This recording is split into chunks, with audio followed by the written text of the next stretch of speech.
If you see someone waving you down on a desolate highway, don't stop. I was on an assignment for the Army, making my way up from San Antonio, Texas to Tacoma, Washington. It was a long drive, so they gave me 6 days to report to my new unit.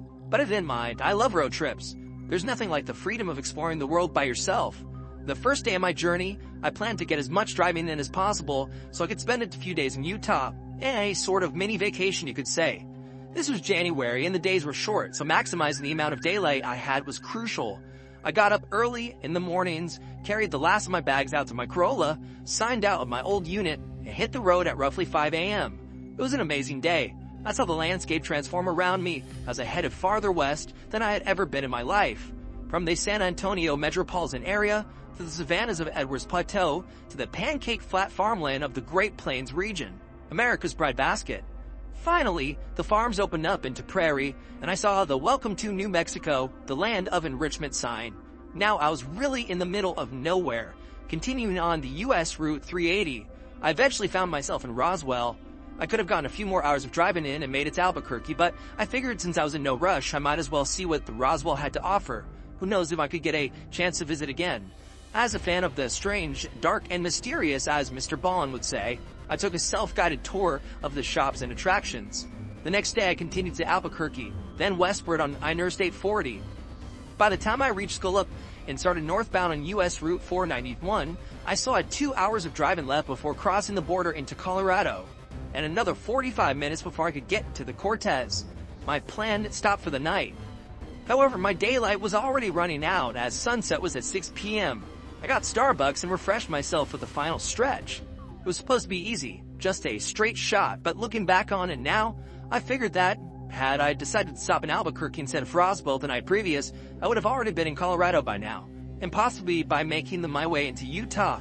I would have saved myself from what was waiting for me in the desolate highway. Route 491 stretched far into the Navajo Nation. On either side were endless expanses of prairie bookended by dark indigo mountains on the horizon.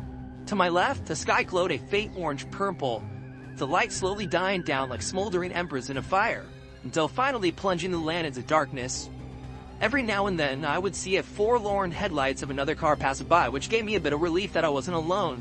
Elsa had my road trip playlist on to keep me company, and call me ironic, but Hotel California was playing. After passing the small, lonely town of Newcomb, the next pace of civilization would be Shiprock. However, between the two was a 36-mile stretch of absolute nothingness, an abyss I had to cross. I was not ready for what I was about to witness. After several miles, and having not seen another car on the road, I saw something strange emerge from the horizon. Barely lit by the moonlight, I thought it was a road sign at first. Then as I came closer, I realized it was a person, walking on the shoulder of the road, heading in my direction. I squinted, trying my hardest to focus on the figure. In the darkness, I could tell they were wearing a poncho of some sort, with long black hair flowing down their chest. Who could be walking out here, all alone at night? I thought. Whoever it was, they had no lights, no reflectors, no strobes of any kind to signal to passing cars that they were there. They walked on the pavement dangerously close to oncoming traffic. I pulled to the left a bit, giving the wide berth. Suddenly, my stereo cut out, as if I had turned it off. The screen went completely dark and my phone disconnected from Bluetooth, which was unusual. It certainly did happen from time to time, so I thought nothing of it. As I approached, I saw the person raise their right arm, as if to flag me down and hitch a ride. Oh no, I thought. There's no way that's happening, buddy. As my headlights swept by, I realized it was a man, dressed in a button-up shirt, wool poncho, jeans and cowboy boots. His large belt buckle glinted as the lights passed him. But in that split second, I realized with abject shock that not only were his eyes painfully wide open, but they seemed to be tracking me. Somehow, he was able to see me through the glare of my headlights and look me dead in the eyes, not breaking contact until I passed. I was shaken for a bit, but my nerves gradually subsided.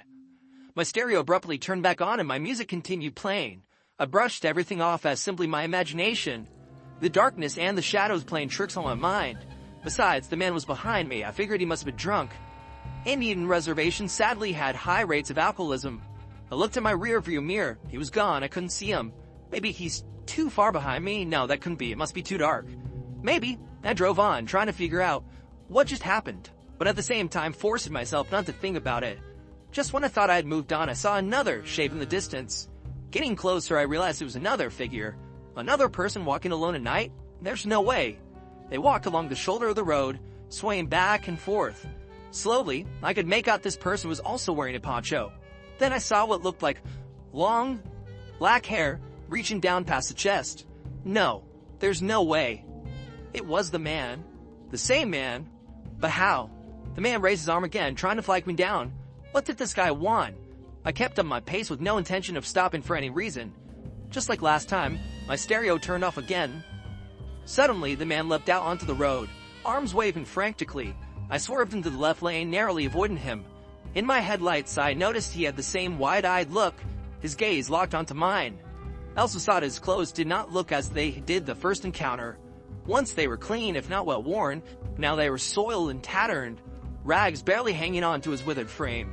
His hair was wild and unkempt, with clods of dried dirt stuck in his locks, but his eyes remained the same. My heart nearly burst through my chest at the sudden shock. Hyperventilating, I slowed down and glanced into the rearview mirror to make sure he was alright. Nothing could have prepared me for what I was about to see. The man was running. He was sprinting towards me.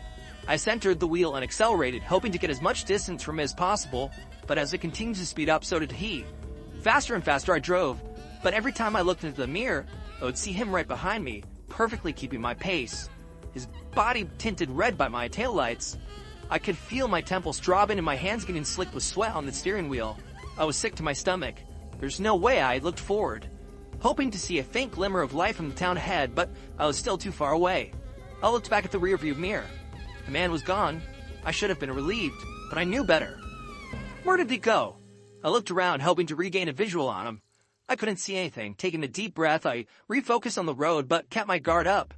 Just keep driving, I told myself. Only a few more miles to go. Out of the corner of my right eye, I saw something. Another shape.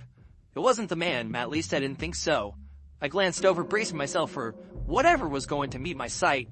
It looked like an animal, some kind of animal, though I couldn't make out exactly what it was. Under the moonlight, I could see it running alongside my car, its forelimbs reaching out in long strides, its back undulating like a dog. Closer and closer it came. The closer it was, the more of it I could see. Little by little. Then I noticed its limbs were far too long for its body. Its body was too short. It had no tail. The head was oddly round, and from it came a long trail of black hair. I slammed my foot on the gas, pushed my car's engine harder than it had room pushed before, but now it was clocking well over 110 miles an hour. With this creature, it kept up. It wasn't phased, it simply ran faster and faster to match my speed. Just what was I thinking? How could anyone or anything run this fast? The entity seemed to have endless stamina. Just how long could it keep up? Just how much faster could it go? Soon my car would hit its top speed, and then what? How long could it maintain that before breaking down? It wouldn't be long until my engine overheats, but regardless, I would eventually run out of gas. And when I do, what would happen if that thing got me? At 120 miles an hour, my car had reached its limit. This was the fastest I could go, but the creature continued its pursuit. My temperature gauge was approaching the red, and so was my technometer. I couldn't keep this up any longer. Suddenly, like the beacon of a lighthouse on the tumultuous sea, the first light of Shiprock came into view. It was close. So close, if I could just go a little bit longer, I could make it into town safely. I pressed on. I fixed my eyes on the lights, growing brighter on the horizon. They bloomed outwards, glimmering in the night air. Though it was a small town, it was a sight for sore eyes in my situation. Looking into my periphery, I saw the undulation of this creature's spine as it kept pace with my car. But now it was slipping away, steering farther and farther from the road. It suddenly hit me just how hard my heart was beating. Beads of sweat dripped down my face. I looked over, the creature was gone. But this time the feeling of dread had also gone with it. My stereo once again turned back on, and as my music resumed, I breathed a deep sigh of relief. I lit off the accelerator. The man, the creature, whatever it was finally gone for good. Having white-knuckled the steering wheel the whole time without realizing it, my hands were extremely sore, but I was glad to have made it through it. A week later, I told another soldier in my unit about what I experienced. Being originally from Albuquerque, she was familiar with the Native American legends of the Southwest. The conversation steered toward a certain creature that she would not dare speak the name of. She also told me that the highway I took was well known for all sorts of paranormal phenomena. Google what Route 491 used to be called, and everything will make sense. Be careful out there.